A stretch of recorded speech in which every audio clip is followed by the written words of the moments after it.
بچوں کی تربیت اور محبت کا انداز حضور سے سیکھیے۔ ایک صحابی ہے، یا رسول اللہ میرا پڑوسی ہے، اس کی کھجور ایسے ٹیڑھی ہو کے میرے گھر کے پاس آتی ہے اور اس کی شاخیں میرے گھر کے اندر بھی آتی ہیں، ان پہ پھل لگتا ہے اور پھر جب وہ ٹوٹ کے گرتا ہے، میرے بچے ہیں تو اٹھا لیتے ہیں، ہم غریب لوگ ہیں، وہ بھاگا بھاگا آتا ہے اور ان کے منہ سے کھجور نکال لیتا ہے۔ یا رسول اللہ اسے کہیں نا کہ وہ بچوں پہ اتنی زیادتی تو کم از کم نہ کیا کرے۔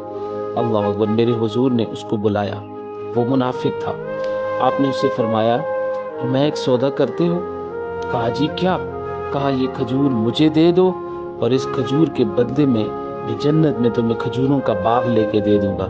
وہ کہنے لگا یا رسول اللہ صلی اللہ علیہ وسلم، یہ بچوں کو بڑا پسند ہے، یہ میرے اپنے بچے پسند کرتے ہیں، کوئی اور کھجور ہوتی تو میں دے دیتا، لیکن اس کے لیے میں معذرت کرتا ہوں۔ وہ منافق جو تھا اٹھ کے چلا گیا۔ ایک صحابی بیٹھے تھے، انہوں نے یہ بات سنی، پریشان ہو گئے اور اتنے میں اٹھے کھڑے ہوئے، کہنے لگے یا رسول اللہ صلی اللہ علیہ وسلم، اگر وہ کھجور میں لے کے دے دوں تو کیا مجھے بھی جنت میں باغ ملے گا، مجھے بھی کھجوریں ملیں گی؟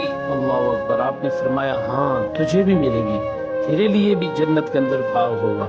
اللہ اکبر، وہ صحابی اس کے پیچھے پیچھے چلے گئے، کہنے لگے او میرے بھائی کتنے میں بیچو گے؟ اس نے کہا جا میں بیچتا نہیں ہوں، میں نے اللہ کے نبی کو نہیں بیچی، تمہیں کیسے دے دوں؟ اس نے کہا بھائی تو منہ سے اپنا مول تو بتا، قیمت تو بتا، کتنے لینے ہیں؟ اس نے جان چھڑانے کے لیے کہہ دیا اپنا سارا باغ مجھے دے دو تو کھجور لے لو۔ اللہ اکبر، باغ میں 600 کھجوریں تھیں ان صحابی کی، اور کہا یہ کھجور کسی اور کو دینی ہے، تو کہتا ہے کہ پھروں گا، پھرو گے تو نہیں؟ اور اس نے کہا میں پاگل ہوں جو پھروں گا، میں کہاں سے پھروں گا؟ مجھے 600 کھجوروں کا باغ مل رہا ہے، میں کس لیے پھروں گا؟ بات ہو گئی، طے ہو گئی، ڈن ہو گئی، کھجور میری باغ تیرا۔ وہ بھاگے بھاگے آئے، یا رسول اللہ صلی اللہ علیہ وسلم میں نے سودا کر لیا۔ کہا کیسے کیا؟ یا رسول اللہ سارا باغ دے کے کھجور خرید لی ہے۔